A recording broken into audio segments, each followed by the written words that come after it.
So when if you watch yourself, you say, well, I had a particularly good day at work. And what does that mean?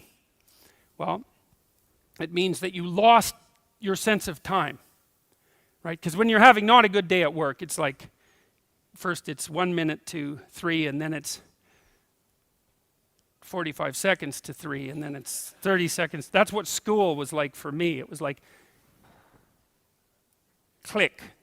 It's so funny, I went to my daughter's school.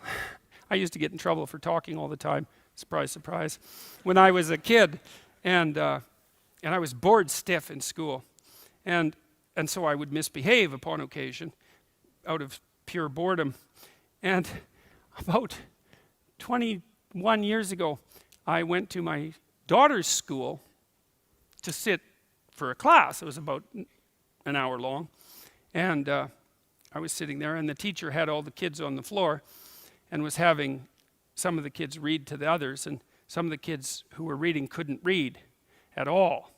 And I had exactly the same experience. I was sitting there. It was like being 7 years old again. I could see the clock going tick, tick. And I thought, if I was in this classroom for 3 days, I would misbehave. 40 years old, I would misbehave exactly like I did when I was 6. No. Well, that's no place to be, right? Because you don't want to be in a place that's stultifying. You don't want to be in a place where there's no challenge. You might even quit your job if there's no challenge. Say, well, that's a good job. It gives you security. And you think, God, I can't stand this. It's eating away at my soul. It's all security and no challenge. So why do you want to challenge? Because that's what you're built for. That's what you're built for. You're built to take on a maximal load, right? Because that's what strengthens you, and you need to be strong because life is extraordinarily difficult, and because the evil king is always whittling away at the structure of the state, and you have to be awake and sharp to stop that from happening so that you don't become corrupt, and so that your family doesn't become corrupt, and so that your state doesn't have to become corrupt. You have to have your eyes open and your wits sharp and your words at the ready, and you have to be educated, and you have to know about your history, and you have to know how to think, and you have to know how to read, and you have to know how to speak, and you have to know how to aim, and you have to be willing to hoist the troubles of the world up on your shoulders. And what's so interesting about that, so remarkable, and this is something that's really manifested itself to me as I've been doing these public lectures. I've been talking about responsibility to people, which doesn't seem to happen very often anymore, and the audiences are dead quiet. And I lay out this idea that life is tragedy tainted by malevolence, and everyone says, yeah, well, we always suspected that, but no one has ever said it quite so bluntly, and it's quite a relief to hear that I'm not the only person who has those suspicions.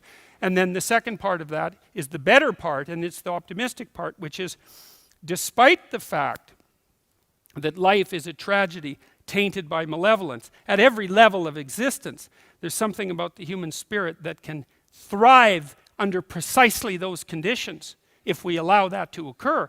Because as difficult as life is, and as horrible as we are, our capacity to deal with that catastrophe and to transcend that malevolent spirit is more powerful than that reality itself. And that's the fundamental issue. I think that's the fundamental issue of the Judeo-Christian ethic, with its emphasis on the divinity of the individual. As catastrophic as life is, and as malevolent as people can be, and that's malevolent beyond belief, fundamentally. A person has in spirit the nobility to set that right and to defeat evil. And that more than that, and that the antidote to the catastrophe of life and the suffering of life and the tragedy of life that can drive you down and destroy you is to take on exactly that responsibility and to say, well, there's plenty of work to be done, and isn't that terrible?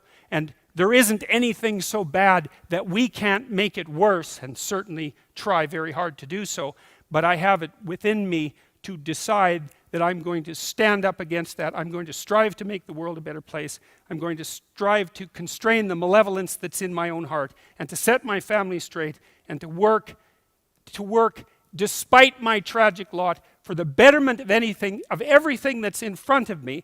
And the consequence of that, the immediate consequence of that, is that when you make the decision to take on all of that voluntarily, which is to stand up straight, by the way, with your shoulders back, to take on all that on voluntarily. As soon as you make that decision, then all the catastrophe justifies itself in the nobility of your striving. And that's what it means to be an individual. Thank you.